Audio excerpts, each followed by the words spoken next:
Creo que la mayoría de los presentes estuvieron en la presentación ayer en la mañana y también en la tarde. Ayer hablamos de los pies de la imagen de Daniel 2. Hablamos de la mezcla del hierro y del barro. Y recuerdan que según estudiamos de la Biblia, la mezcla del hierro y del barro representan la mezcla o la unión de la iglesia con el Estado. Eso lo comprobamos ayer en la mañana de la Biblia. Pero yo quisiera leer una cita del Espíritu de Profecía, porque ahí fue donde conseguí la idea de ir a la Biblia a buscar lo que significaba el hierro y el barro. Yo creo que así quiere la hermana White que sea. Ella quiere que vayamos a la Biblia primero y luego entonces quiere que vayamos a sus escritos y nos daremos cuenta que están en perfecta armonía. Dice ella en el comentario bíblico adventista lo siguiente: la mezcla de los asuntos de la iglesia y de la administración política se representa con el hierro y el barro. Esa unión está debilitando todo el poder de las iglesias. Esta aceptación en la iglesia del poder del Estado traerá malos resultados. Los hombres casi han traspasado el límite de la tolerancia de Dios. Han utilizado su fuerza política y se han unido con el papado. Pero llegará el tiempo cuando Dios castigará a los que han invalidado su ley y sus malas obras recaerán sobre ellos mismos. Así que la sierva de Dios deja muy en claro que la mezcla del hierro y del barro representa la intención que tienen los hombres de mezclar los asuntos de la iglesia con los asuntos del Estado, de mezclar la religión y la política. Y esta es una unión ilegítima porque la iglesia no debe vincularse con la política. La iglesia está vinculada con Cristo. Cristo es el esposo de la iglesia. Y cuando la iglesia recurre al Estado para que el Estado haga lo que Cristo debe hacer, el resultado es lo que la Biblia llama fornicación. Es decir, la iglesia tiene otros amantes, los gobernantes del mundo, en vez de tener un solo esposo, que es Cristo Jesús. En esta noche vamos a hablar de un libro muy interesante que ha sido escrito recientemente. Y vamos a hablar de un poder que existe hoy en el mundo que tiene mucho más fuerza de lo que nosotros nos imaginamos. Porque nosotros solamente podemos ver la superficie de los movimientos mundiales. Nosotros no somos capaces de escuchar lo que pasa en las reuniones secretas. No somos capaces de ver las deliberaciones que se realizan entre los grandes magnates del mundo. Pero en esta noche vamos a hablar un poquito de lo que está pasando más allá de lo que ven nuestros ojos. Y vamos a hablar de un sistema mundial que está cobrando una fuerza increíble, casi imperceptible. Pero antes de hablarles de ese libro en esta noche, y antes de ir a la Biblia para comparar lo que dice la Biblia con relación a ese libro, yo sé que nosotros tenemos un buen grupo aquí de personas que no son miembros de la Iglesia Adventista del Séptimo Día. Y yo quiero decirles que la Iglesia Adventista del Séptimo Día aprecia y ama a cada uno de los que no pertenecen a esta iglesia. Y Dios les ama. La Iglesia Adventista cree que en todas las iglesias hay hijos e hijas sinceros de Dios. Creemos que en todas las iglesias hay personas cuyas vidas se han convertido al Señor y por lo tanto son verdaderos hijos y verdaderas hijas de Dios. Ahora yo quisiera en esta noche decir esas palabras porque debo advertirles que en esta noche vamos a hablar algunas cosas bastante fuertes. Y no quiero que ninguna persona que no es adventista piense que estoy criticando o hablando en contra suya personalmente. En esta noche no vamos a hablar de personas individuales, en esta noche vamos a hablar de sistemas. No estamos hablando de cada individuo dentro de esos sistemas. Queremos hablar de los sistemas. Queremos hablar de organizaciones mundiales, dentro de las cuales hay muchos hijos sinceros de Dios, aun cuando esas organizaciones son organizaciones falsas. Así que es muy posible que esta noche, como resultado de lo que hemos hablado, sientan que ha sido un poco fuerte, algunos se sentirán posiblemente sorprendidos, pero recuerden que Dios siempre nos da sus advertencias porque nos ama y porque quiere que sigamos la verdad del Señor. Antes de entrar a hablar un poco de este libro en esta noche, yo quisiera hablarles un poquito en cuanto al peligro de especular en cuanto a la Biblia. Ustedes saben que cuando Saddam Hussein se levantó en contra de Kuwait y las fuerzas aliadas se unieron para atacar a Irak, inmediatamente aparecieron en la prensa, aparecieron cantidades de libros escritos por autores religiosos, diciendo: estamos cerca de Al-Armagedón. Esto es una señal de que Armagedón pronto se va a realizar en el Medio Oriente. Es una señal de que allá en el Valle de Megido se va a realizar esa gran guerra final. Aparentemente, cada vez que hay una crisis en el Medio Oriente, aparecen grandes cantidades de libros diciendo que ese es el cumplimiento de una profecía bíblica. Sucedió después de 1948, cuando fue establecido el Estado de Israel. Aparecieron cantidades de libros por parte de evangélicos y autores religiosos diciendo: ve, Israel ha sido establecido en armonía con las profecías. Después de la guerra de 1967, la famosa guerra de los 7 días, cuando Israel reconquistó el área al oriente de Jerusalén, donde se encuentra el lugar en que estaba construido el templo, aparecieron cantidades de libros más diciendo: no ves, se estableció el templo, se están cumpliendo las profecías. Lo mismo cuando hubo la crisis de la gasolina, del petróleo, en los años 70, en los años tempranos de la década del 70, aparecieron cantidades de libros sobre el petróleo y la crisis en el Medio Oriente y la gran batalla de Armagedón. Parece que cada crisis en el mundo lleva a la gente a buscar en la Biblia esa crisis. Pero yo quiero decirles algo. Eso es un método falso de estudiar la Biblia. Es un método falso de estudiar la Biblia. Es falso ir a la historia y tratar de ir de la historia y buscar dónde eso se relata en la Biblia. El método correcto es ir a la Biblia y entender la Biblia y luego interpretar la historia. Porque los eventos que pasan en el mundo, nosotros si vamos a la Biblia para buscar esos eventos, siempre podríamos cometer errores. Pero cuando conocemos las profecías bíblicas al derecho y al revés, entonces podemos ir con certeza a la historia para buscar su cumplimiento. No es lo mismo ir de la Biblia a la historia que ir de la historia a la Biblia. Y por eso muchas iglesias están consiguiendo cumplimiento de las profecías en todas partes. Porque están yendo a la historia y están diciendo: wow, mire lo que pasó allá, ¿dónde dice la Biblia eso? Y se ponen a buscar, y el que busca encuentra. Debemos, por lo tanto, dejar que la Biblia nos diga lo que va a pasar y no leer la Biblia a la luz de lo que está pasando en el mundo. Me gusta comparar esto con un patrón y un traje. Cuando un sastre va a hacer un traje para alguien, ¿qué usa? Usa un patrón, ¿verdad? Y el patrón generalmente es de papel y lo tiene las diferentes partes del traje. Cuando él mira el patrón y usa el patrón, ¿qué puede hacer él? El traje. ¿O es que el sastre primero hace el traje y después mira el patrón? ¿Ah? ¿Es así que el sastre trabaja? Él dice: mira, lo primero voy a hacer el traje y después entonces voy a mirar si el traje está bien hecho en relación con el patrón. Claro que no, eso es ridículo. Primero va el patrón y usa el patrón y entonces fabrica el traje. Así es la profecía y la historia. Ir de la historia a la profecía es lo mismo que ir del traje, que es el cumplimiento, al patrón. Es preferible primero leer el patrón y entender el patrón e interpretar el patrón. Y cuando entendemos el patrón, entonces vamos a entender cuál es el cumplimiento histórico. ¿Entiende lo que estamos diciendo? Y en la iglesia adventista ha habido intérpretes que se han equivocado.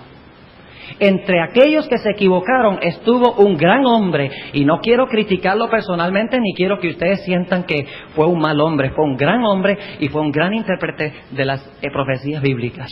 Su nombre, Urias Smith. Se equivocó. En su interpretación de Daniel 11, el rey del norte, de lo cual vamos a hablar Dios mediante mañana en la noche. Él, en su época, Turquía estaba en las noticias. Y Turquía queda allá al pie del río Éufrates. Y Uriah Smith, al ver eso, dice, bueno, ¿y dónde estará Turquía? Tiene que estar en las profecías, porque mire, está prominente en las noticias. ¿Dónde estará Turquía? Y fue y dijo, aquí está, en Daniel 11. ¿Ven el problema con el método? Y eso a pesar de que la sierva de Dios, la hermana Elena de White, dice que el rey del norte es el papado. Lo dice contante y sonante, clarito. Dice, el rey del norte es el papado. Y comparando con Daniel 2 y Daniel 7 y Daniel 8, encontramos que la hermana White tenía razón, que el rey del norte es el papado.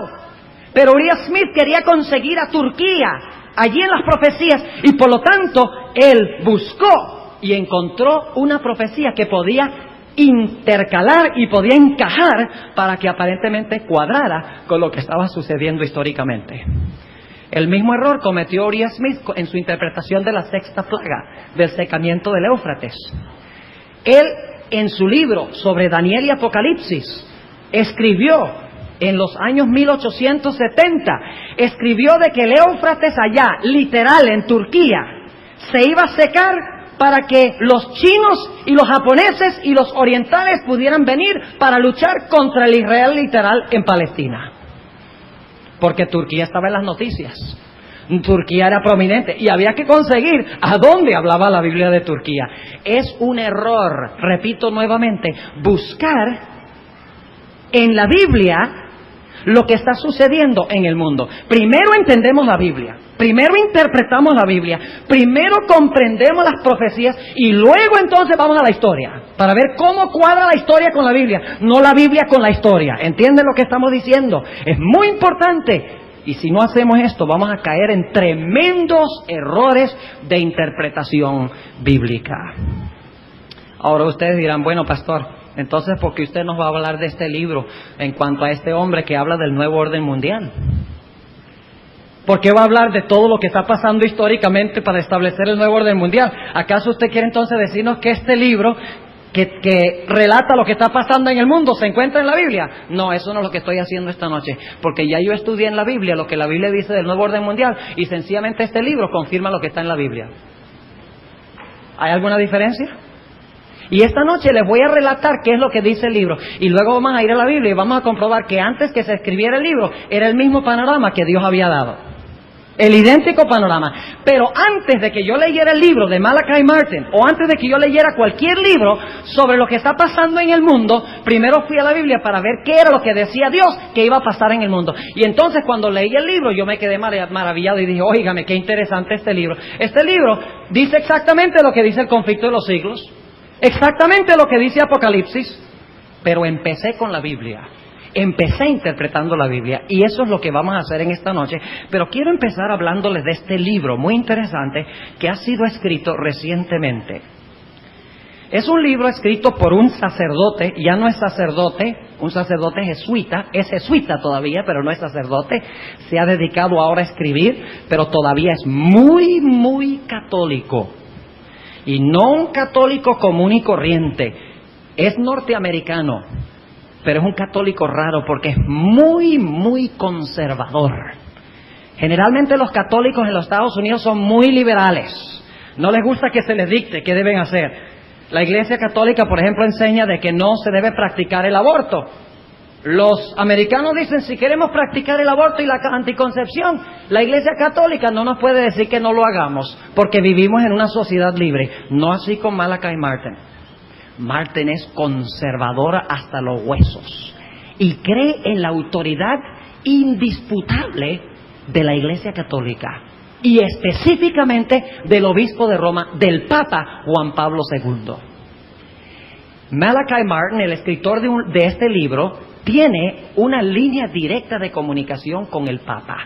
Es un amigo personal de Juan Pablo II y se comunica regularmente con él. Así que lo que él está escribiendo no lo está escribiendo de su imaginación, No lo está escribiendo porque lo investigó en un libro aquí y otro libro allá. Lo está escribiendo porque él mismo ha consultado y ha hablado personalmente con Juan Pablo II y con otros teólogos católicos y cardenales católicos de grande importancia en el mundo.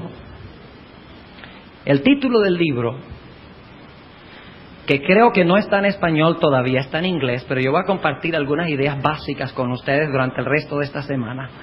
Un libro grande de unas 700 páginas. El título del libro es Las llaves de esta sangre.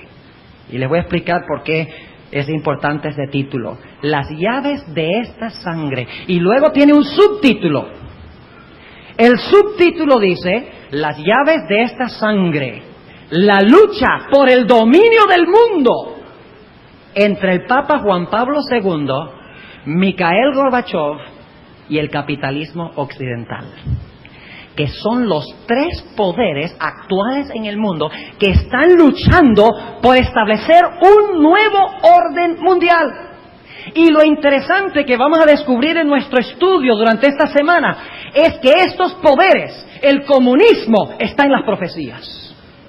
Y lo que va a pasar con el comunismo está en las profecías. El origen del capitalismo, porque los países capitalistas son primordialmente protestantes. El origen del protestantismo capitalista está profetizado en la Biblia. Y el levantamiento del poder papal de la Iglesia Católica, su apoderío, también está profetizado en la Biblia. Y saben ustedes que alrededor del mismo tiempo, cuando cayó el papado y se levantó el ateísmo y se levantó los Estados Unidos, el país protestante por excelencia, en ese mismo tiempo, Dios levantó a la Iglesia Adventista del Séptimo Día para desenmascarar a estos tres sistemas. Dios no se ha dejado sin testimonio. Y durante esta semana vamos a verlo. El comunismo está en bancarrota. El capitalismo está en bancarrota. El catolicismo está en bancarrota. Lo único que no está en bancarrota es el pueblo de Dios, que proclama los mandamientos de Dios y el testimonio de Jesucristo, levantado en la misma época cuando surgieron estos tres poderes, para contrarrestar el mensaje de estos tres poderes. Ahora, ¿qué es lo que dice Malachi Martin en su libro? Escuchen bien. En primer lugar, él dice lo siguiente, y esto se encuentra en la página 15 de su libro. ¿Quieren ustedes saber cuándo se va a establecer este nuevo orden mundial y cuánto de nuestras vidas va a afectar? Escuchen lo que dice. Lo he traducido yo personalmente. Una vez que la competencia haya quedado decidida, es decir, la competencia entre estos tres, entre Gorbachev, Bush y el papado, y él dice que no hay duda en cuanto a quién va a prevalecer. Le van a ver dentro de un momento. Una vez que la competencia haya quedado decidida, el mundo y todo lo que en él hay, es decir, nuestro estilo de vida como individuos y como ciudadanos de las naciones, nuestras familias y nuestro trabajo, nuestro sistema económico y comercio y dinero, nuestros sistemas educativos y nuestras religiones y nuestras culturas, aún los rasgos que nos identifican como naciones, todo será poderosa y radicalmente alterado para siempre. Nadie escapará de sus efectos. Ningún aspecto de nuestras vidas quedará inmune. O sea que este nuevo sistema mundial va a afectar todo. La familia, va a afectar la sociedad. Según el plan se van a eliminar los rangos de naciones, las diferentes naciones. Va a haber un gobierno mundial, va a afectar la cultura, va a afectar la religión, va a afectar todo aspecto de nuestra vida. Y dice él que nadie estará inmune. Suena muy parecido a la historia de los tres jóvenes en el Valle de Dura. Nadie podrá resistir. ¿Cuál Dios os librará de mis manos? Y luego sigue diciendo lo siguiente. En lo que al tiempo respecta, aquellos que tenemos menos de 70 años, y esta es una cita directa, aquellos que tenemos menos de 70 años, veremos instalarse las estructuras básicas del nuevo gobierno mundial. Aquellos que tenemos menos de 40 años, ciertamente viviremos bajo su autoridad y el control legislativo, ejecutivo y judicial de este nuevo sistema mundial. Sigue diciendo, esa es en la página 16. En la página 19 dice Martin lo siguiente: hay una gran similitud que comparten estos tres competidores geopolíticos. O sea, se parecen en algo muy importante, estos tres poderes que están compitiendo. ¿En qué es que se parecen?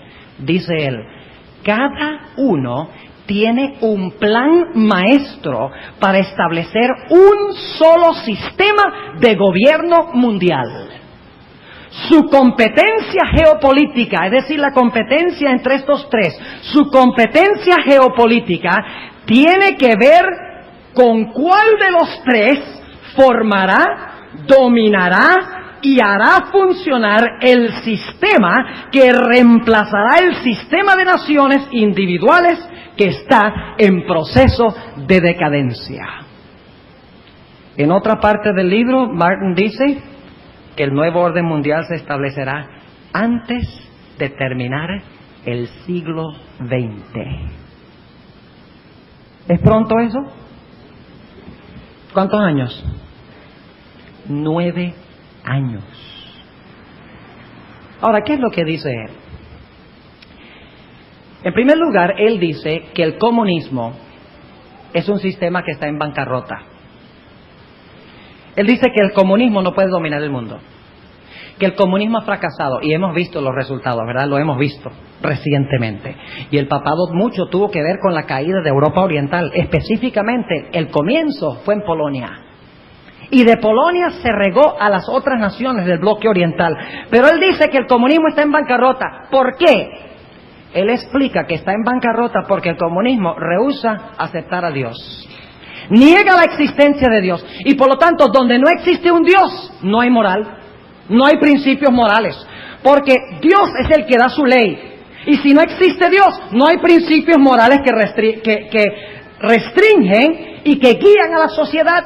Además de eso, dice él, el hombre anhela creer en Dios. Y por eso en los países comunistas hay muchedumbre de gente que creen y aman a Dios. La mayoría de los ciudadanos confiesan un Dios y creen en Dios, anhelan a Dios y están dispuestos de sufrir por Dios.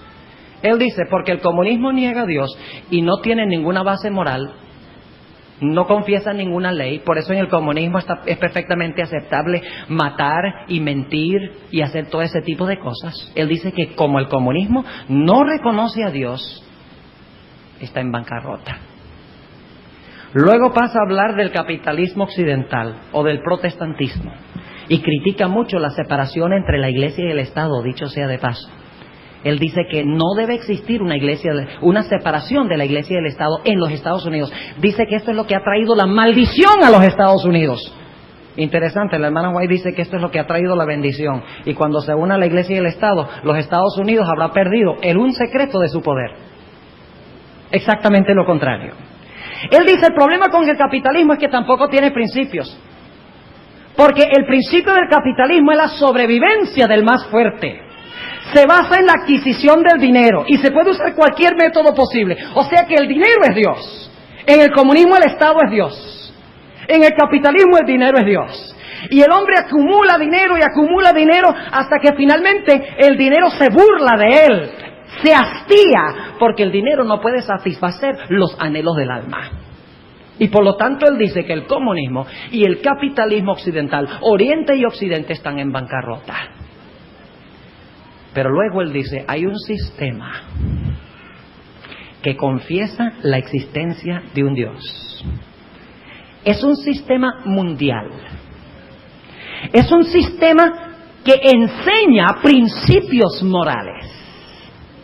Es un sistema que no niega la existencia de Dios, aunque vamos a ver de que eso es muy cuestionable en nuestro estudio de la Biblia. Y él dice que este sistema, que tiene valores morales, que confiesa la existencia de Dios, es la Iglesia Católica Apostólica Romana. Dice que como la Iglesia Católica es el único sistema de estos tres que es mundial, que es el único sistema que tiene representantes políticos en todo el mundo, que entonces este sistema va a vencer a los otros dos sistemas y va a tomar la ascendencia, y el Papa va a ser soberano en el nuevo orden mundial. Dice que el papado tiene grandes ventajas sobre el comunismo y el capitalismo, porque el capitalismo y el comunismo tienen, si acaso, 200 años de existencia, mientras que el catolicismo tiene más de 1500 años de existencia, experiencia en moverse políticamente, en saber hacer tratados, en saber hacer pactos y contactos, conoce las artimañas de la política y cómo meterse en los tribunales y en las legislaturas del mundo y dominar y manipular. Y dice, y por eso, por su sobrevivencia a través de los años, a través de muchos siglos, la Iglesia Católica tiene ventajas tremendas que no tienen los otros sistemas. Además, dice él que el comunismo no es mundial. El capitalismo tampoco es mundial. Pero la Iglesia Católica, es mundial. Y por lo tanto, ahora mismo no tiene que establecer un sistema como estos otros que están luchando. A ver, ¿cómo establecemos el capitalismo en el resto del mundo? ¿Cómo conquistamos el mundo y establecemos el comunismo? No, la Iglesia Católica ya está establecida en todas partes. Lo único que tiene que hacer es aceptar al Papa como soberano y ya el sistema está en lugar. Malachi Martin dice que la Iglesia Católica no puede fracasar y da varias razones. La primera razón que él da, por la cual la Iglesia Católica, según él, va a vencer y va a establecer el nuevo orden mundial, y todos van a reconocer la supremacía de la Iglesia Católica y del Papa en este nuevo orden mundial, es porque, según él, Cristo le ha dado a la Iglesia las llaves del reino, las llaves de su sangre, por así decirlo, y que Cristo edificó a la Iglesia sobre la roca que es Pedro, y sobre cada uno de sus sucesores. Y Jesús prometió que las puertas del infierno no prevalecerían contra la Iglesia, que la Iglesia vencería. Y por lo tanto, dice él, por promesa de Jesús, la Iglesia Católica no puede fracasar. Está destinada a vencer, porque Cristo le ha dado la llave del poder político y le ha dado la llave del poder religioso. Tiene las dos llaves dadas por Jesús. Jesús prometió que ni el infierno podía prevalecer contra ella, y por lo tanto está destinada a gobernar el mundo, porque Cristo dio la profecía. Ahora nosotros sabemos que ese pasaje no dice que Cristo edificó su iglesia sobre Pedro.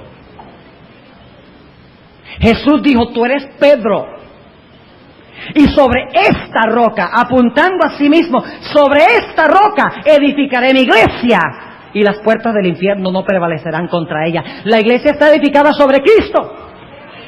La iglesia no está edificada sobre ningún poder político. A la iglesia no se le dieron las llaves del poder político. Jesús dijo, dad a César lo que es de César y a Dios lo que es de Dios. Jesús dijo, mi reino no es de este mundo. En otras palabras, se interpreta falsamente la promesa de Cristo, diciendo que el individuo sobre el cual está construido la iglesia es el Papa en vez de Cristo.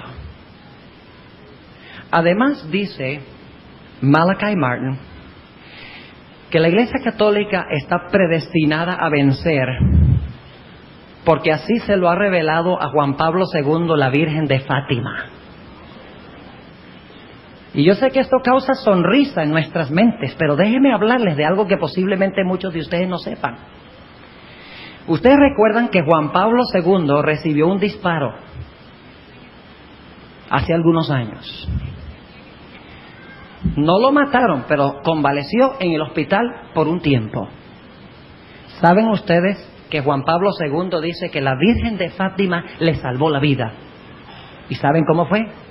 Lo relata Malachi Martin en su libro. El Papa es muy mariólogo.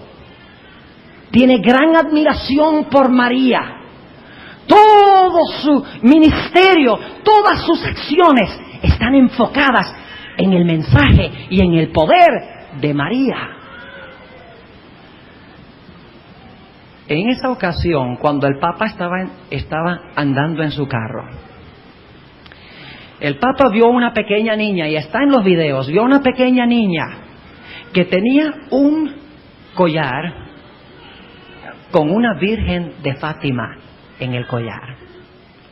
Y el Papa, cuando vio a la pequeña niña, se agachó para abrazarla y darle un beso. Y en el instante mismo en que se agachó para besar a esa pequeña niña, vinieron los disparos. La intención del asesino, para los que examinaron los videos, era darle al Papa en la cabeza. Pero en el momento que disparó, el Papa se inclinó para besar y abrazar a esta niña que tenía en su cuello la Virgen de Fátima. Y por lo tanto el Papa dice, la Virgen de Fátima preservó mi vida. Tiene un destino para mí. Y él está convencido de que ese destino es establecer el nuevo orden mundial. ¿Saben ustedes que Juan Pablo II dice que ha tenido visiones de la Virgen de Fátima? Ustedes recuerdan el episodio de la Virgen de Fátima, 1917, en Portugal. Ella reveló un secreto que no se podía revelar, sino hasta el momento propicio.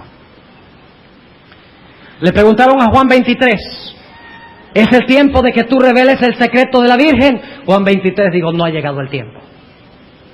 Le preguntaron a Pablo VI, ¿ha llegado el tiempo para revelar el secreto de la Virgen de Fátima? No ha llegado el tiempo. Le preguntaron a Juan Pablo II, ¿ha llegado el tiempo para revelar el secreto de la Virgen de Fátima? Juan Pablo II dijo, sí, es tiempo de revelarlo. El secreto es que el papado va a establecer un nuevo orden mundial en este mundo, y la Iglesia va a controlar la economía, la política y todos los aspectos individuales y de naciones en el planeta Tierra muy pronto. Además, él dice que la Iglesia Católica es muy adaptable. La Iglesia Católica es una iglesia que puede ser distinta dependiendo del país donde está. Por eso la sierva de Dios dice que es como un camaleón. La hermana White dice que la Iglesia Católica es como un camaleón. Dependiendo del país donde está. Por ejemplo, Juan Pablo II viajó al Brasil hace algunos años. Y es el Papa de los viajes, ¿verdad? Es el Papa geopolítico. Ha visitado a la Iglesia Anglicana, ha visitado a los patriarcas de la Iglesia Ortodoxa Oriental, ha visitado la sede de los luteranos, ha visitado la sede de los anglicanos, ha visitado los animistas en el África, ha visitado los obispos en México, ha ido a Nicaragua. ¿Dónde no ha ido? Y no ha sido por razones religiosas solamente, ha sido por razones políticas. Porque él está convencido, según Malachi Martin, de que él es un papa del destino que establecerá el nuevo orden mundial. Un camaleón que dependiendo de dónde está, cambia color, se adapta a las circunstancias. No es como la Iglesia Adventista, que es igual en todas partes. Cuando el Papa fue al Brasil, tuvo entrevistas con gente que practicaba vuduismo, y ¿saben ustedes lo que dijo? Digo, no hay ningún problema, si esa es la costumbre local de ustedes, practiquen el vuduismo, pero tengan cuidado de los excesos. Tengan cuidado de no ir más allá de lo que deben ir. Así les dijo. Es adaptable a las circunstancias en cada lugar. Este libro menciona por nombre a los adventistas del séptimo día. Dice Malachi Martin que el Papa está personalmente observando con mucho cuidado a la Iglesia Adventista, y menciona también otras iglesias y los considera potenciales enemigos en su establecimiento del nuevo orden mundial. Ahora nos preguntamos, ¿cuál es la perspectiva bíblica?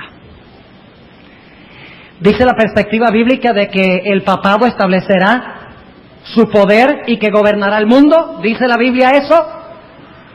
Vamos a encontrar en esta noche que la Biblia dice eso. La perspectiva que presenta Malachi Martin es la perspectiva exacta que presenta la Biblia y el espíritu de profecía. Y para aquellas personas que desconocen este libro, deberían conseguir este libro. Fue escrito por una viejita. Hace más de 100 años recibió su primera visión en cuanto al conflicto de los siglos en 1848. Y la visión fue repetida en 1858. Y luego el libro fue publicado en su forma ampliada en 1888. Ya no van a olvidar esas fechas. 48, 58 y 88. Y ella en este libro dice exactamente lo que dice Malachi Martin en el libro de él en 1990. Ambos dicen que el papado va a establecer un sistema de dominio mundial que va a gobernar el mundo en su totalidad. Y cuando la hermana White dijo eso, era un disparate, porque el papado estaba muerto. El papado había recibido una herida mortal en 1798. ¿Quién se hubiera imaginado que ella tenía razón? ¿Qué iba a saber ella? El gran crecimiento y la fama del papado. No lo sabía, pero ella recibió visiones de Dios y empezó a escribir en el conflicto de los siglos lo que Dios le reveló. Y dice exactamente lo que dice Malachi Martin en su libro. Los mismos argumentos que usa él, ya la hermana White los tenía antes. Elena G. de White. ¿Cómo supo la hermana White hace más de 150 años lo que le tomó a Malachi Martin escribir en 1990? A lo mejor adivinó. Muy difícil. Muy imposible que hubiera adivinado. Ahora, hay una diferencia entre Elena G. de White y Malachi Martin. Malachi Martin dice que este nuevo orden mundial va a ser la mayor bendición que ha experimentado la humanidad en toda su historia. Porque bajo el nuevo orden mundial se va a distribuir todo el dinero equitativamente en el mundo. ¿Ustedes por qué creen que los Estados Unidos están mandando miles de millones de dólares a otros países y se endeudan en el proceso? Interesante. Miles de millones a países del tercer mundo, países en vías de desarrollo, les dicen ahora, mientras que se está quebrando, literalmente. Porque la idea, según Martin, es que se va a establecer un nuevo orden mundial donde va a haber paz, como dijo George Bush en la cita que leí ayer, paz y armonía. No va a haber ya comunistas contra capitalistas, todos van a cooperar y colaborar. Ya no va a haber ricos y pobres, todos van a tener una cantidad igual, como un socialismo, casi un comunismo, pero un comunismo religioso. Porque es que el comunismo y el catolicismo se parecen mucho. Y de eso vamos a hablar mañana en la noche. Malachi Martin dice que esto traerá la mayor bendición al mundo. Elena G. de White dice que sí, la Iglesia Católica va a dominar el mundo, pero será la mayor maldición de la historia. Ahora estudiemos lo que dice la Biblia en cuanto a esto. Ahora hemos hablado de la historia y usted dice, pastor, usted no puede ir de la historia a la Biblia. Estoy yendo de la historia a la Biblia porque fui a la Biblia primero. Y por lo tanto, cuando leí el libro de Malachi Martin, dije, oye, eso está exactamente como lo que dice la Biblia. Es igualito a lo que dice Elena G. de White, pero fui primero a la Biblia.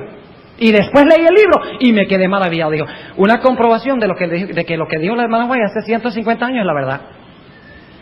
Una comprobación de que lo que dijo Juan hace 1900 años es verdad. Una comprobación que lo que dijo Daniel hace 2500 años es la verdad.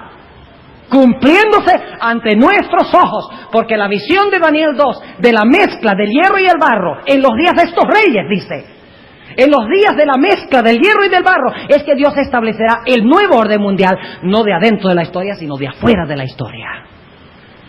Ya Dios lo reveló hace 2500 años, en los días de Daniel. ¿Tiene Dios todo fríamente calculado? Lo tiene. No, yo casi no los oí. Yo creo que ustedes se están durmiendo. ¿Tuvieron demasiada fiesta hoy? ¿Quién está en control? ¿Quién pone reyes? ¿Quién quita reyes? ¿Quién da sabiduría?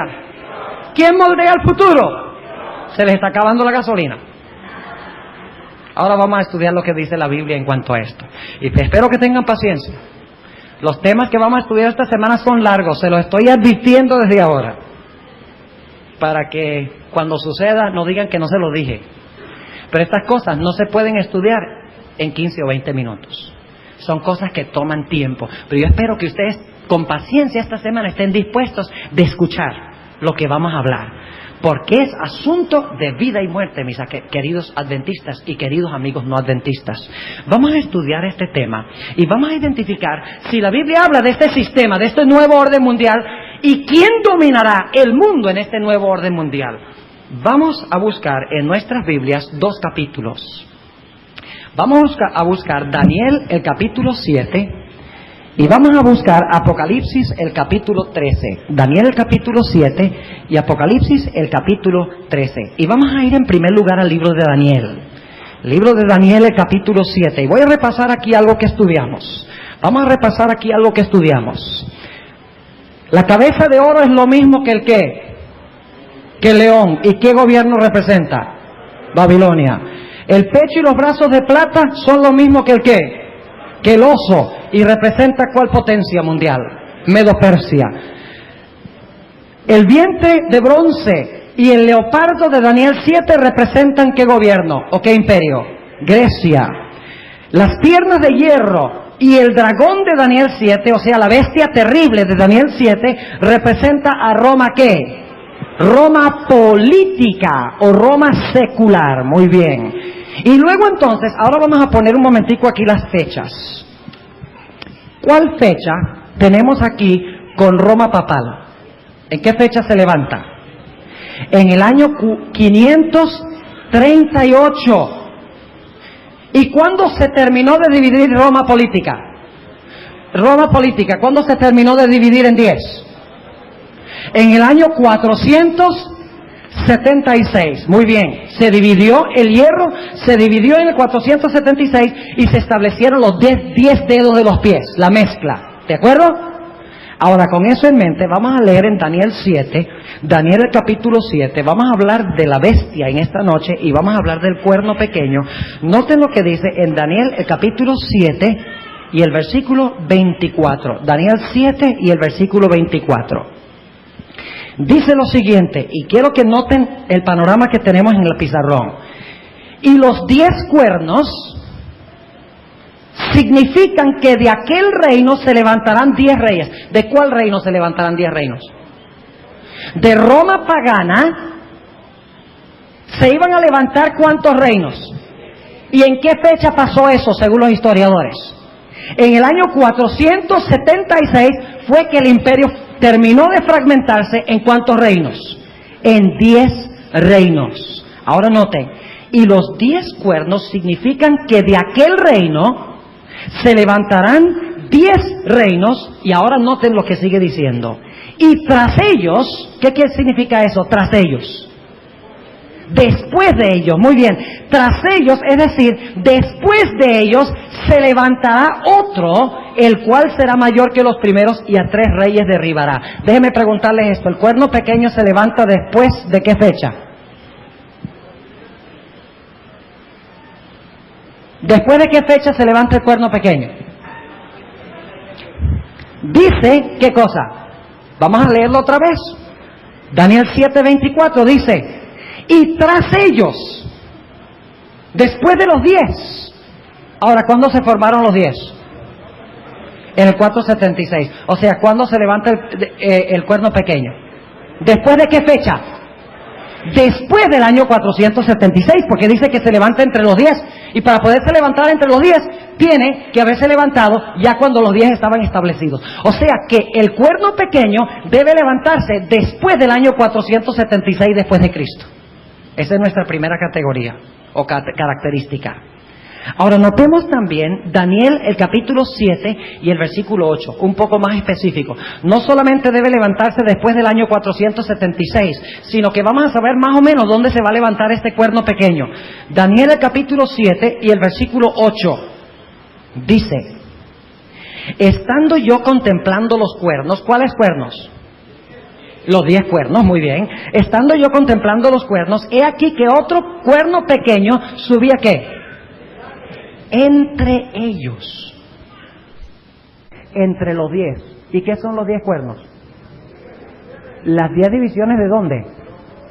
de Europa. Ahora, si el cuerno pequeño se levanta entre los 10 cuernos, ¿dónde debe levantarse el cuerno pequeño? En Europa. ¿Están entendiendo lo que estamos diciendo? O sea que no solamente se levanta el cuerno después del año 476, sino que se levanta entre los 10 cuernos de Europa Occidental. O sea que es un cuerno que se levanta en Europa. ¿Vamos bien? Ahora, ¿qué más podemos ver? Noten Apocalipsis 13, y vamos a brincar de Apocalipsis 13 a Daniel 7, y vamos a brincar un poquito de aquí para allá porque describen lo mismo. Apocalipsis el capítulo 13. Y vamos a ver lo que se nos dice en el versículo 1. ¿De dónde se levanta esta bestia? Dice en Apocalipsis 13:1, y yo me paré sobre la arena del mar, y vi una bestia subir ¿de dónde? Subir del mar. ¿El cuerno pequeño se levanta de dónde? La bestia que tiene el cuerno pequeño se levanta del mar. Lean Daniel 7 y el versículo 2. Dice que 4 bestias se levantaron del mar, lo cual significa que el cuerno pequeño se levanta de la cabeza de la bestia que se levantó del mar. ¿Qué representa el mar en la Biblia? El mar en la Biblia representa muchedumbres. Lean, por ejemplo, Isaías 17:12 y lean Apocalipsis 17:15. Y dice claramente que las aguas, el mar, representa muchedumbres. O sea que el cuerno pequeño se iba a levantar a donde había mucha ¿qué? Donde había mucha gente después del 476 y en Europa Occidental. ¿Vamos bien? Ahora notemos otra característica. ¿A dónde se encuentra el cuerno pequeño? ¿A dónde está el cuerno pequeño? ¿Viene volando del cielo? ¿Viene de repente el cuernito solito y aparece en la historia? ¿Dónde está el cuerno? ¿De dónde sale? ¿Sale de la cabeza de dónde? Del dragón. ¿Y qué representa el dragón? Ahora escuchen bien. El dragón representa Roma pagana, lo mismo que las piernas de hierro. Lo cual significa que el cuerno pequeño se levanta ¿de dónde? De Roma política. O sea que va a ser un poder romano. ¿Entienden lo que estamos diciendo? Un poder que se levanta en Roma. ¿A dónde se va a levantar el cuerno pequeño? ¿Después de qué fecha? ¿En qué región del mundo? En Europa. ¿De acuerdo? ¿Vamos bien? Ahora sigamos estudiando. Vamos paso a paso. Noten lo que dice Daniel 7 nuevamente, y mantengan un dedo en Apocalipsis 13 y mantengan un dedo en Daniel 7 porque vamos a estar brincando de aquí para allá. Dice en Daniel el capítulo 7 y el versículo 24 que este cuerno hace algo. Dice, y los 10 cuernos significan que de aquel reino se levantarán 10 reyes o 10 reinos, y tras ellos se levantará otro, es decir, después que los 10 reinos se establecen, se levanta otro, el cual será mayor que los primeros, ¿y a qué? Y a 3 reinos derribará. O sea que cuando el cuernito se levanta es chiquito primero, es un cuerno pequeño, pero dice que llega a ser mayor que los otros. O sea, de pequeño se vuelve ¿qué? Se vuelve más grande que los compañeros. Y dice que cuando se levanta, arranca ¿qué? Debe arrancar 3 reinos que se encuentran ¿dónde? En Europa. ¿Vamos bien? Estamos estudiando de la Biblia. No vamos a mirar allá al Medio Oriente. Olvídense del Medio Oriente. Vamos a estudiar lo que dice la Biblia. Vamos a seguir el orden que dice la Biblia. O sea que ese poder debe arrancar 3 cuernos, o debe arrancar 3 reinos en Europa, después del año 476. Ahora sigamos. Daniel 7:21. Daniel 7 y el versículo 21. Y veía yo que este cuerno hacía guerra contra los santos y los ¿qué? ¿Qué hacía contra los santos? Guerra. Y cuando hacía la guerra perdía. No, dice que hacía guerra contra los santos y los ¿qué? Y los vencía. Noten también lo que dice Daniel 7 y el versículo 25. Daniel 7 y el versículo 25 dice, y hablará palabras contra el Altísimo y a los santos del Altísimo quebrantará. O sea, este sería un poder que iba después del 476, un poder romano, un poder en Europa Occidental, un poder que arrancaría 3 de las naciones de Europa. Iba también a hacer ¿qué cosa? Iba también a pisar ¿a quiénes? ¿Y a destruir a quiénes? Iba a destruir a los santos de Dios durante este periodo, después del 476. ¿Vamos bien? No les he dicho quién es todavía, porque al final les voy a preguntar a ustedes quién es, basado sobre las características. Ahora, noten también lo que dice Daniel 7 y el versículo 25. Otra característica, dice, y hablará ¿qué? Palabras contra el Altísimo. ¿Qué palabras habló contra el Altísimo? Noten Apocalipsis 13. Apocalipsis el capítulo 13. Mis hermanos, tenemos que tener una razón para nuestra fe. Debemos poder explicar esto a la gente. Cuando se establezca el nuevo orden mundial, ¿qué vamos a decir? Yo no sé si es de Dios o si no es de Dios. No podemos hacer eso. Tenemos que poder dar una razón de nuestra fe, y razones sólidas. Noten Apocalipsis el capítulo 13. ¿Qué son las palabras que habla en contra del Altísimo? Dice en el versículo 5 de Apocalipsis 13, y le fue dada boca que hablaba grandes cosas y ¿qué? Blasfemias. ¿Qué son las grandes cosas que habla el cuerno? ¿Qué habla la bestia? ¿Qué es lo que habla? Blasfemias. ¿Qué es blasfemia? Vamos a dejar que la Biblia lo explique. Vamos a buscar San Marcos 2:7. San Marcos el capítulo 2 y el versículo 7. San Marcos el capítulo 2 y el versículo 7. Ustedes recuerdan que Jesús sanó a un paralítico. Pero antes de sanarlo, Jesús dijo, tus pecados te son perdonados. Ahora, ¿qué pasó cuando Jesús dijo eso? Capítulo 2 y el versículo 7. Noten de San Marcos. Decían, ¿por qué habla este así? Blasfemias, dice. ¿Quién puede perdonar pecados sino solo Dios? ¿Qué es blasfemia? Es cuando un hombre pretende tener poder ¿de qué? De perdonar pecados. Ahora busquemos otro texto, porque hay otra explicación de lo que es blasfemia. No solamente es cuando un hombre terrenal dice yo puedo perdonar pecados, sino hay otra característica. ¿Quién es el único que puede perdonar pecados? Vamos a leer San Juan 10. San Juan el capítulo 10 y el versículo 30 al 33. San Juan 10 y el versículo 30 hasta el versículo 33. Noten lo que dice aquí. San Juan 10, 30 al 33. Jesús dijo en el versículo 30, yo y el Padre una cosa somos. O sea, el Padre y yo, uno somos. Estamos a un nivel de igualdad, dijo Jesús. ¿Y qué pasó? ¿Qué hicieron los judíos? Versículo 31. Entonces volvieron a tomar piedras los judíos para apedrearle, cuando Jesús dijo que era igual a su Padre. Respondióle Jesús, muchas buenas obras os he mostrado de mi Padre. ¿Por cuál obra de esas me apedreáis? ¿Por qué me quieren apedrear? Dice Jesús. Respondieronle los judíos diciendo, por buena obra no te apedreamos, sino por la blasfemia y porque tú siendo hombre te haces Dios. ¿Qué es blasfemia? Es cuando un hombre pretende que tiene el derecho ¿de qué? De perdonar pecados. ¿Y qué es cuando un hombre pretende ser qué? Dios. Jesús sí podía pretenderlo porque Jesús es Dios. Pero cuando un hombre que no es Cristo pretende perdonar pecados y pretende ser Dios, eso, según la Biblia, es que blasfemia. Así que este poder que se levanta en Europa después del 476, en Roma, que arranca 3 cuernos, debe ser un poder también que pisa a los santos, un poder que pretende tener el poder de perdonar pecados y que pretende tener a Dios en la tierra. ¿Vamos bien? Ok, sigamos estudiando.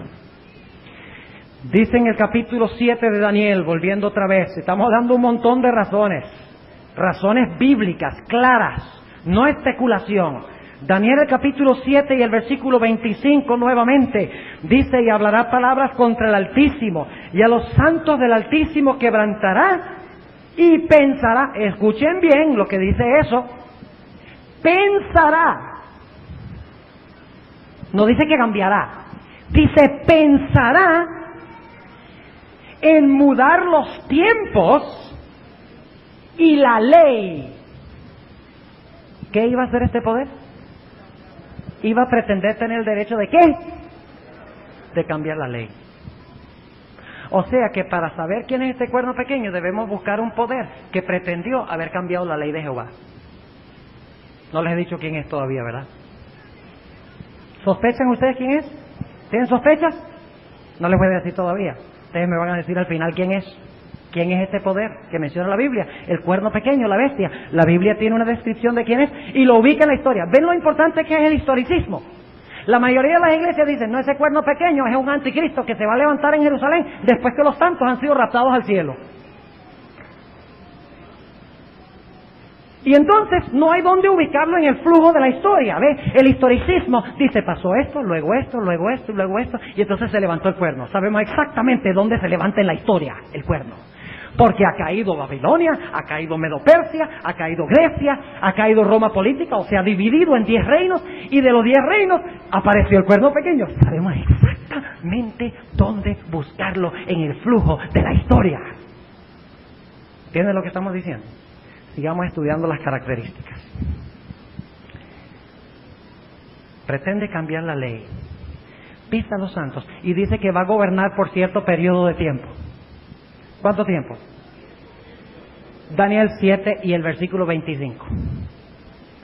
Y hablará palabras contra el Altísimo y a los santos del Altísimo quebrantará y pensará en mudar los tiempos y la ley y entregados serán en su mano. ¿Quiénes serán entregados en su mano? Los santos y ¿qué más? La ley. Entregados, no dice entregado. Entregados serán en su mano ¿hasta cuánto?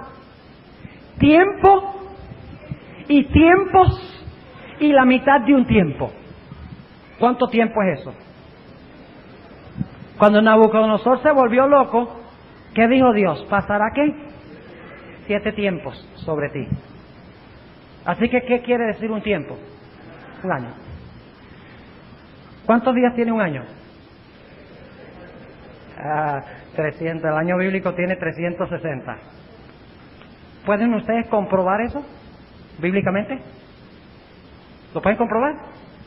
¿Alguien aquí puede comprobar que el año bíblico tiene solo 360? Porque cuando ustedes estén dando un estudio bíblico, alguien va a decir, mi calendario tiene 365, mi hermano, no 360.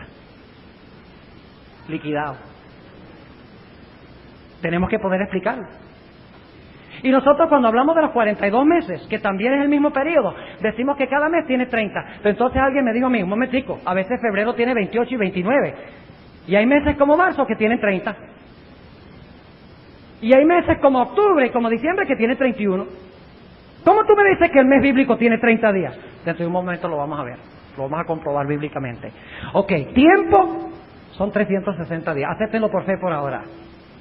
Tiempos, no dice 2 tiempos, dice tiempos, no hay problema, sabemos que son 2, ya se los voy a demostrar. Tiempos son 2 años. ¿Y cuántos son 2 años? 360 por 2, ¿cuánto es? 720. Y luego dice medio tiempo, ¿qué es medio qué? Medio año, ¿cuánto es eso? 180. Sumen, ¿cuánto nos da? 1260 ¿qué? 1260 días. Y alguno dice que son días, no dice que son años. ¿Cuántos de ustedes, si se van a ir para Nueva York y van a pasar 3 años y medio, dicen a sus hijos, hijos, los veré dentro de tiempos y la mitad de un tiempo?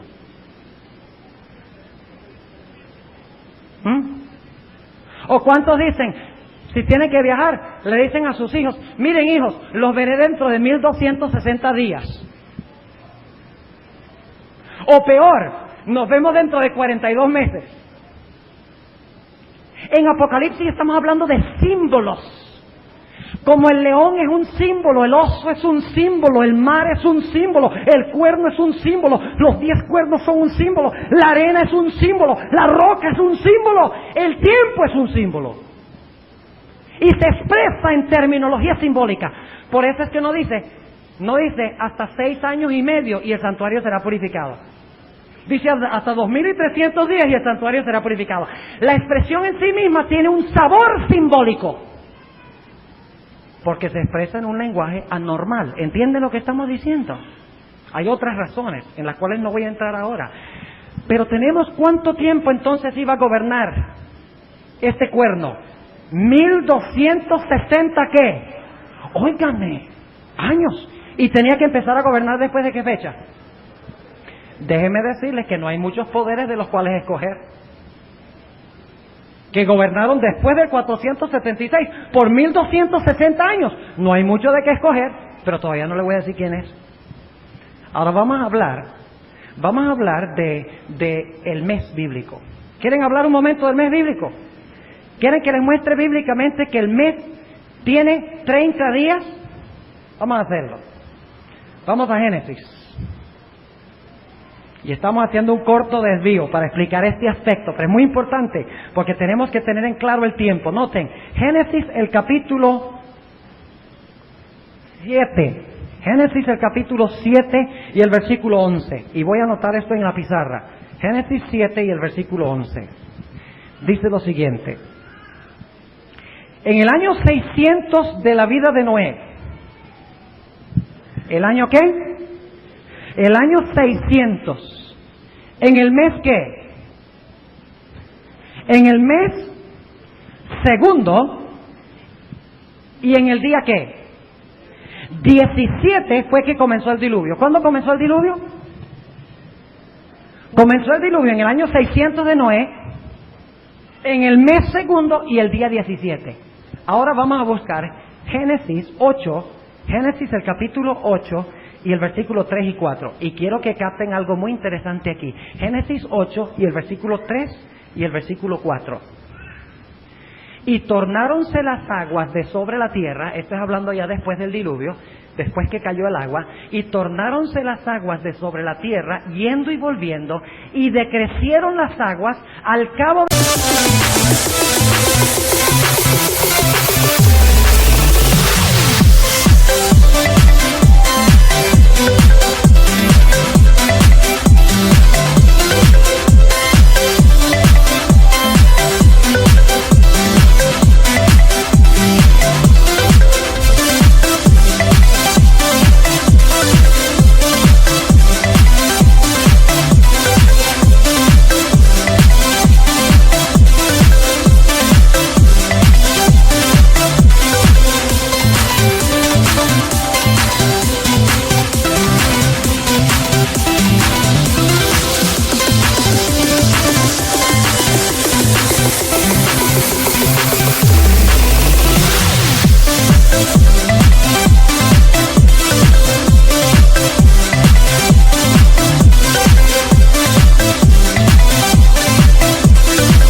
¿Cuánto tiempo? ¿Cuánto tiempo pasó hasta que decrecieron las aguas? 150 días. Vamos a ponerlo acá. ¿Cuánto tiempo pasó desde que empezó el diluvio hasta que las aguas decrecieron? 150 días. Pero ahora leamos el versículo 4. Y reposó el arca en el mes que... Bueno, es todavía el año 600. ¿En el mes qué? En el mes séptimo. ¿Y en el día qué? En el día 17. Ahora quiero preguntarles, del mes segundo al mes séptimo, ¿cuánto hay? ¿Cuánto tiempo hay? ¿Cuántos meses hay entre el mes segundo y el mes séptimo? 5 meses. Pero dice que los 5 meses son ¿cuántos días? 150 días. Dividan 5 entre 150 y ¿cuánto les da? 30. ¿Entendieron? Ahora ustedes dirán, ¿no hay más evidencia? Claro que sí hay más evidencia. Vamos a buscar Deuteronomio 21:13. Deuteronomio, el capítulo 21 y el versículo 13. Está hablando del periodo de luto. Está hablando del periodo de luto. Deuteronomio 21 y el versículo 13. 21:13. Dice lo siguiente. Y se quitará el vestido de su cautiverio y quedarás en tu casa. Y llorará a su padre y a su madre el tiempo de ¿cuánto? ¿Cuánto es el luto? 1 mes. Pero ahora leamos cuánto tiempo fue el luto con Moisés. Deuteronomio 34:8. Deuteronomio capítulo 34 y el versículo 8. ¿Cuánto debía durar el luto según acabamos de leer? 1 mes. Pero noten cómo se expresa aquí en Deuteronomio 34:8 con Moisés. Dice lo siguiente. Y lloraron los hijos de Israel a Moisés en los campos de Moab. ¿Cuánto tiempo? 30 días. ¿Cuántos días tiene el mes bíblico? Tiene 30 días el mes bíblico. Y usted dice, bueno, ¿y cómo sabemos que el año bíblico tiene 12 meses? Sencillo. Lo dice claramente en Primera de Reyes 4:7. Anoten eso, 1 Reyes 4:7 dice que hay 12 meses. Inclusive, si quieren saber los nombres de los 12 meses, en 1 Crónicas 27, 1 al 15, están los nombres de los 12 meses. En 1 Crónicas 27, 1 al 15. Entonces, cuando dice que gobierna por 1260 años o días, ¿cuánto equivale eso en meses? ¿Cómo harían? 1260 entre cuánto. Si son 1260 días y ustedes quieren saber cuántos meses son, ¿por cuánto lo divide? Por 30. ¿Cuánto les da? Acepte por fe que les da 42 meses. Ahora vamos a Apocalipsis 13. Apocalipsis el capítulo 13. Y noten cuán precisa es la Biblia. Dios usa diferentes expresiones. Apocalipsis el capítulo 13 y el versículo 5. Apocalipsis 13, 5 dice lo siguiente: y le fue dada boca que hablaba grandes cosas y blasfemias, y le fue dada potencia de obrar ¿cuánto tiempo? 42 meses. 1260 días y 42 meses es lo mismo. Y es lo mismo que tiempo, tiempos y la mitad de un tiempo. Dios de tres formas nos ha demostrado el mismo periodo de tiempo y sale precisamente igual, 1260 años. O sea que este poder iba a gobernar ¿cuánto tiempo? 1260 años. Otro detalle interesante en cuanto a este poder es que este poder iba a depender sobre las proezas y la grandeza del hombre. Porque dice que el cuerno pequeño, en Daniel 7:8, dice que el cuerno pequeño tenía ojos como ojos de ¿qué? Ojos de hombre. En Apocalipsis dice que tiene número de hombre. Y en 2 Tesalonicenses se le llama hombre de pecado. Interesante. Ahora, ¿qué representan los ojos en la Biblia? Lean Efesios 1:18. No podemos leer todos los textos, pero se los voy a dar para que los puedan leer. Efesios 1:18 dice que los ojos representan sabiduría. ¿Qué representan los ojos? Sabiduría. Por ejemplo, cuando ustedes están luchando con un problema matemático y como que no me llega, de repente lo resuelven. ¡Ya vi la luz! ¿Usan esa expresión? ¡Ya vi la luz! En la graduación, ¿qué animal se encuentra en las tarjetas de graduación? ¿Cómo? El búho. ¿Por qué? Porque el que se está graduando es muy sabio y el búho tiene ojos bien grandotes. Los ojos representan sabiduría. Ahora, como son ojos de hombre, significa que este poder va a reposar y va a enseñar la sabiduría divina. ¿Sí? La sabiduría de Dios es lo que va a enseñar este poder. ¿Son ojos de qué? De hombre. Y recuerden que estamos hablando de símbolos. Son ojos de hombre. Y por lo tanto los ojos representan sabiduría. Significa que este sistema iba a enseñar como preceptos, mandamientos de qué? De hombres, tradiciones humanas, no sabiduría divina. Así que debemos buscar un poder o una iglesia que se basa sobre la sabiduría humana y no la sabiduría divina. Sigamos rápidamente. Dice que este poder se iba a sentar en el templo de Dios, haciéndose parecer Dios. 2 Tesalonicenses 2, 3 y 4. ¿Qué es el templo de Dios? ¿Qué es el templo de Dios? ¿El templo que se va a construir en Palestina? ¿Es el templo de Dios? Jesús dijo, vuestra casa os es dejada desierta, hablando con los judíos. No dijo, es mi casa. Antes de eso Jesús decía, mi casa será llamada casa de oración. Pero cuando los judíos rechazaron a Cristo, Jesús dijo, vuestra casa os es dejada desierta. Pero dice que aquí, que este cuerno pequeño, o esta bestia, se sienta en el templo de Dios y se hace parecer Dios. ¿Qué es el templo de Dios? ¿Saben ustedes qué es el templo de Dios? El templo de Dios es la iglesia. ¿Qué dije yo? ¿El templo de Dios es qué? Y ustedes dicen, ¿dónde dice eso en la Biblia? Vamos a Efesios 2. Ahora vamos a ver una cosa tremenda. Muchos creen que el anticristo va a ser un blasfema ateo que se va a sentar en el templo de Jerusalén allá en Palestina. Pero ¿qué dice la Biblia? Estamos hablando de símbolos, ¿no es cierto? No está hablando de cosas literales, de templo literal. Está hablando simbólicamente. ¿Qué es el templo? Efesios 2 y empezando en el versículo 20. edificados sobre el fundamento de los apóstoles y profetas. ¿Cuáles son los fundamentos del nuevo templo? ¿Piedras? No, apóstoles y profetas, siendo la principal piedra del ángulo, Jesucristo mismo. Y ahora escuchen el versículo 21. En el cual, es decir, en Cristo, en el cual, compaginado todo el edificio, va creciendo para ser un templo santo en el Señor. Y está hablando de la iglesia. Noten el contexto. Así que cuando dice que el anticristo se va a sentar en el templo de Dios, significa que se va a levantar ¿dónde? En la iglesia. Óigame. No va a ser solamente en Roma y en Europa, va a ser ¿dónde? En la iglesia. ¿Y saben ustedes que va a pretender servir a Cristo? ¿Cómo sabemos eso? En 2 de Tesalonicenses 2 se le llama a este anticristo, a este poder que se va a levantar, se le llama el hijo de perdición. 2 de Tesalonicenses 2, 3 y 4 lo llama el hijo de perdición. Ahora yo quiero preguntarles, ¿quién es la única persona en la Biblia, fuera de esta referencia, que se le llamó el hijo de perdición? Judas.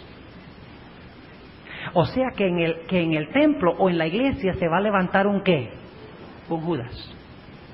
Yo quiero preguntarles, ¿Judas abiertamente se opuso a Cristo?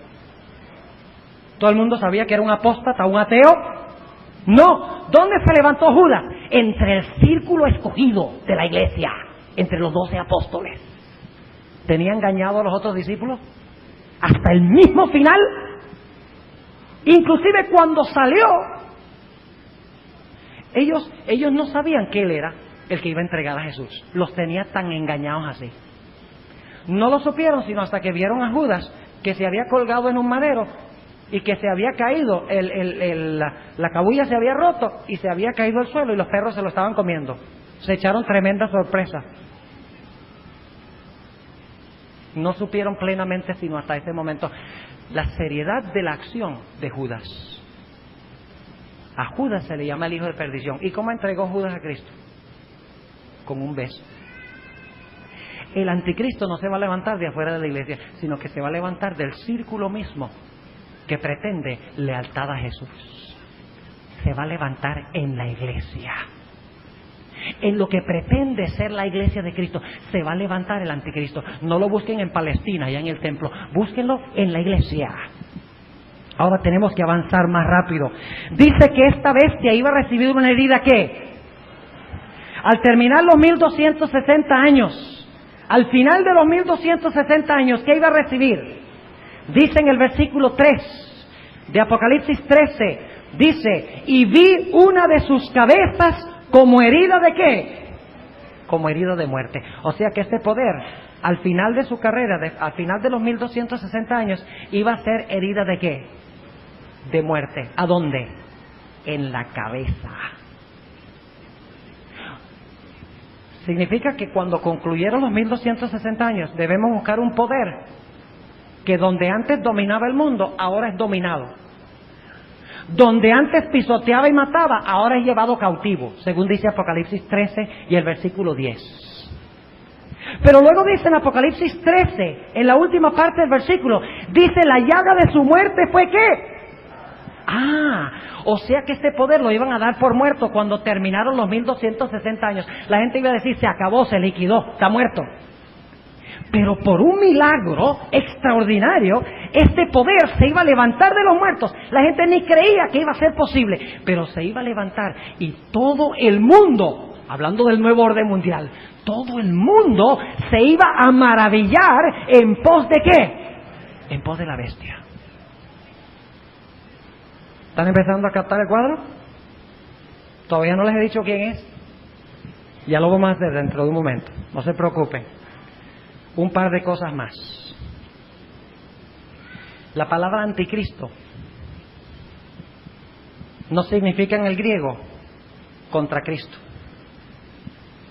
La preposición griega anti significa en lugar de.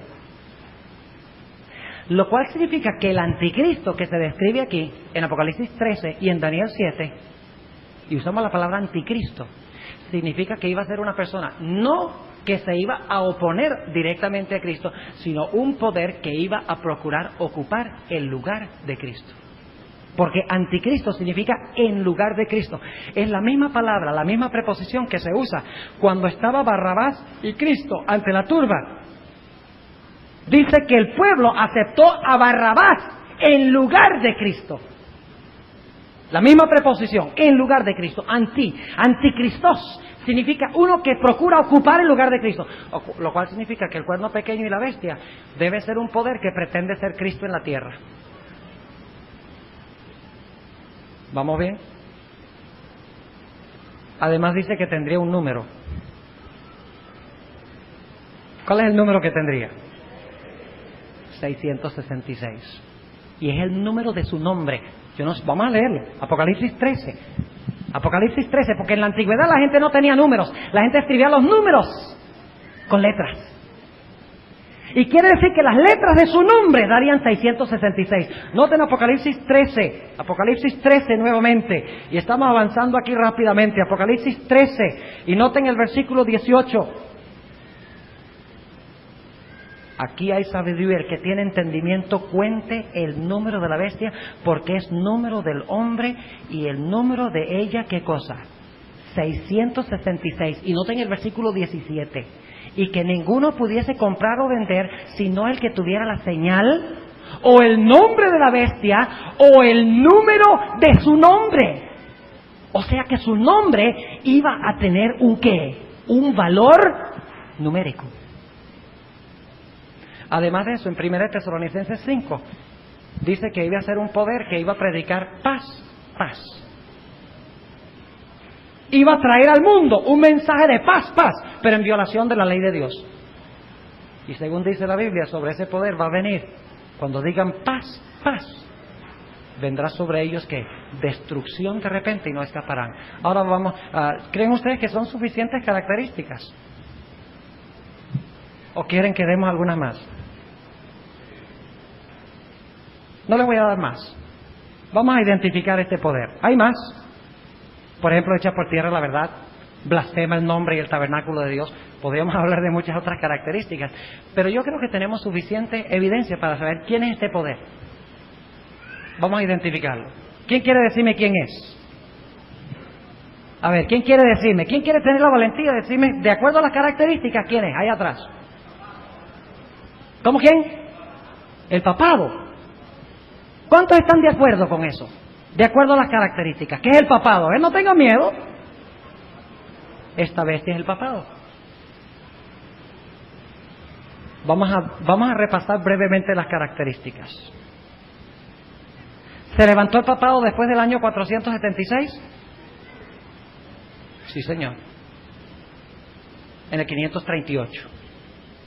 ¿Se levantó en Europa? ¿Sí o no? ¿Es romano? ¿Cómo se le llama? ¿Iglesia Católica Apostólica? Romana. ¿Cuál es su idioma oficial? Latín. ¿Y latín era el idioma de qué imperio? Romano. ¿Y dónde tiene su sede? Vaya coincidencia interesante. En Roma. ¿El papado es un poder que se levanta después del 476? ¿Se levanta en Europa? ¿Es un poder romano? Claro que es un poder romano. Pisoteó a los santos de Dios durante 1260 años. Ojalá yo tuviera tiempo de hablarles de lo que pasó. ¿Han oído hablar de la Inquisición? ¿Saben ustedes? Según los historiadores, los mismos historiadores católicos dicen que murieron en esta época de barbarie más de 50 millones de personas a manos de la Iglesia, usando el poder político, el poder del Estado, para ultrajar y para matar a cualquiera que no estuviera en armonía con sus enseñanzas. Documentado históricamente. No estamos especulando. Históricamente la Iglesia Católica mató a millones de personas en la estaca. Jerónimo, Hus, Savonarola, la gran masacre de San Bartolomé, por mencionar algunos. Si un rey se oponía al Papa, como sucedió con Enrique de Alemania. El Papa podía hacerlo esperar 4 días, descalzo en el frío, antes de recibirlo. Así era. Pisoteó a los santos de Dios. ¿Procuró cambiar la ley? ¿Qué día enseña la Iglesia Católica que debemos guardar? ¿Y qué hace con el mandamiento que dice no tendrás imágenes? Ustedes van a un catecismo, vayan a la Biblia católica. Ahí están los mandamientos correctos. Pero si ustedes van al catecismo, encontrarán que la Iglesia Católica elimina totalmente el segundo mandamiento y divide el 10º mandamiento en 2. Y en lugar del sábado dice santifica las fiestas. ¿Cambió el papado la ley de Dios o trató de cambiar la ley de Dios? ¿Pisoteó a los santos? ¿Pretende la Iglesia Católica de tener poder de perdonar pecados? ¿Pretende tener a Dios en la tierra? Es un poder que se levanta en la Iglesia. ¿Gobernó por 1260 años? ¿Desde qué fecha hasta qué fecha? Desde el 538 hasta 1798. Y de estas fechas vamos a hablar mañana en la noche. De la fecha de comienzo y la fecha de terminación. Gobernó 1260 años. No hay muchos poderes de los cuales escoger. Que se levantaron después de 476 y han existido 1260 años. Gobernó el papado.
Por 1260 años.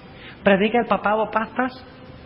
¿Está hablando de un nuevo orden mundial donde hay paz y donde hay felicidad y donde se distribuye todo por igual? Sí. ¿Arrancó el papado 3 de los poderes de Europa? Sí, los arrancó. Y los arrancó de raíz, según dice la Biblia. O sea que esos reinos ya no se consiguen en Europa, no están ahí. ¿Saben ustedes que Francia, Inglaterra, Portugal, España, Italia, todos eran tribus bárbaras que se establecieron allí, y las naciones modernas vienen de esas tribus bárbaras? Pero estas 3 naciones que fueron desarraigadas por la Iglesia Católica, usando el poder político, no existen hoy, porque fueron arrancados de raíz. Estas 3 tribus eran arrianas, o sea, no creían que Cristo era Dios eterno. Señalaban como Arrio, un obispo, de que Cristo era un ser creado. Y el Papa no le gustaba eso. Y por lo tanto le dijo a Belisario: mira, Belisario, hay que encargarse de esa gente. Belisario es el emperador. Imagínense eso. La iglesia diciendo al emperador: mira, yo no puedo convencer de la Biblia a este Arrio de que Cristo es Dios, así que ve y elimínalo. La iglesia unida con el Estado, el hierro y el barro unidos. Clarísimo. Y por lo tanto fue Belisario. En el año 493 desaparecen de la historia los érulos. En el año 534 desaparecen de la historia los vándalos. Y en el año 538 desaparecen de la historia los ostrogodos. Históricamente documentado. 3 reinos arrancados por la iglesia usando el poder del Estado. Cumplido de acuerdo al pie de la letra, según nos dice aquí. ¿Enseña la Iglesia Católica la sabiduría humana? ¿Cómo bautiza la Iglesia Católica? Y estoy hablando claro, no con el propósito de ofender a nadie, sino porque esto es la verdad. Y quiero que estén en el lado correcto cuando venga la crisis final. ¿Cómo bautiza la Iglesia Católica? ¿Sumerge a la gente debajo del agua? ¿Bautiza adultos? Bautiza bebés. y echa un poco de agua bendita en la cabeza. La Biblia siempre habla de bautismo de adultos sumergidos debajo del agua. Entonces, ¿por qué bautiza así? ¿Sabiduría qué? Humana. La Iglesia Católica enseña que los muertos todos saben. Que cuando un individuo se muere, sale volando el alma y se va al cielo si fue buena, se va al infierno si fue mala y se va al purgatorio si fue medio mala o medio buena. ¿Dónde enseña la Biblia el purgatorio? ¿Dónde enseña la Biblia que el alma es inmortal? No enseña eso. Eso es una tradición basada sobre sabiduría ¿qué? Sabiduría humana. ¿Dónde dice la Biblia que los sacerdotes deben ser célibes? ¿Lo dice? ¿Dónde dice la Biblia que debemos celebrar Día de los Muertos? Y podría alargar la lista. Tradición tras tradición tras tradición humana que no tiene ninguna base en la Sagrada Escritura. La Biblia lo dijo, que el cuerno tiene ojos como ojos de ¿qué? Como ojos de hombre. O sea que enseñaría no sabiduría divina, sino que enseñaría sabiduría humana. Ahora, ¿recibió el papado una herida mortal, sí o no? ¿En qué fecha? ¿Cómo es de calculado? En el 538 recibió el poder, en 1798 vino el general Berthier de Napoleón Bonaparte. Entró, bajó al Papa de su trono, de su cátedra, y se lo llevó prisionero a Francia, y el Papa murió en exilio. Ahora, es cierto que papas fueron llevados cautivos antes que esto. Varios papas fueron llevados cautivos, pero nunca con la intención de abolir el papado. Antes el propósito era concientizar al Papa para reformar el papado. Pero Napoleón mismo dijo, mi propósito en ir a sacar al Papa del Vaticano y traerlo a Francia es para que el papado sea eliminado de una vez por todas. Y murió en exilio. Y no se nombró un nuevo Papa sino hasta el año 1800, después de la Revolución Francesa. Y el papado durante muchos años no tenía ninguna ascendencia política ni religiosa en el mundo. ¿Cuánto ha cambiado eso? En los Estados Unidos ahora hay 60 millones de católicos. Increíble. En un país protestante no hay una iglesia protestante que tenga tantos miembros. Es más, yo me pregunto si el conjunto de los miembros de las iglesias protestantes alcanza la cantidad de miembros que tiene la Iglesia Católica. Y ha tomado promidencia el papado, como uno no se imaginaría, tal cual lo dice Malachi Martin. Y la Biblia dice que la llaga de su muerte iba a ser ¿qué? Curada. Estamos viendo eso. Sí, el anticristo ¿dónde está creciendo? ¿Dónde está el anticristo? En Roma. ¿Dónde busca la mayoría de la gente el anticristo? En Palestina. ¿Entienden lo que es la seriedad de buscar al anticristo donde no está? Si ustedes buscan al anticristo allá, en donde está Saddam Hussein, están mirando donde no es, porque la Biblia identifica que el anticristo se iba a levantar en Roma, no en Jerusalén, y que el templo es la iglesia, no el templo reconstruido en Jerusalén. Ahora hablemos brevemente del número. ¿Número de su qué? Número de su nombre. Y lo vamos a hacer brevemente en esta noche.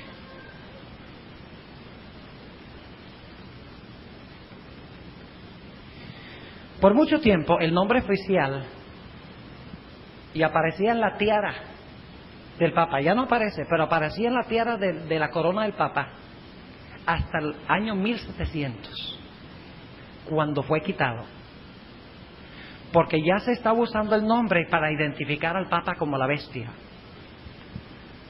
El nombre oficial es en latín Vicarius Filii Dei.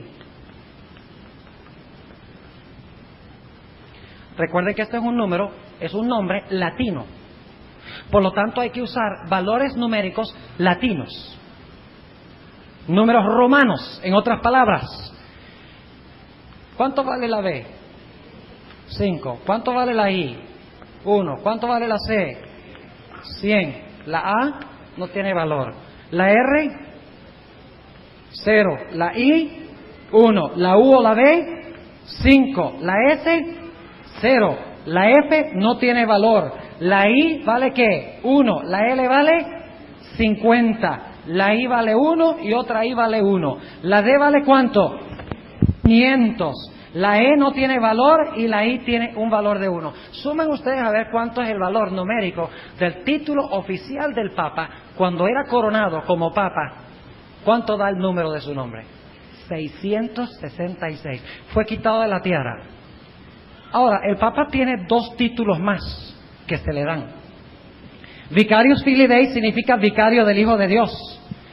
Pero otro nombre que se le da es Dux Cleri, también en latín. Muy a menudo se le llama el Dux Cleri. La D vale ¿cuánto? 500. La U, la B vale 5. La X vale 10. La C vale 100. La L vale 50. La F no tiene, la E no tiene valor, la R no tiene valor y la I tiene un valor de 1. ¿Cuánto da el título Dux Cleri? 666. Otro nombre que se le da, que significa jefe de la corte de Roma, que no es solamente un nombre, son varios, es el nombre Ludovicus, que es clero principal de la corte de Roma, es lo que significa Ludovicus. ¿Cuánto vale la L? 50. La U o la B, 5. La D, 500. La O, 0. La B, 5. La I, 1. La C, 100. La U o la B, 5. La S, 0. ¿Cuánto es el valor? 666. ¿Y saben ustedes algo interesante?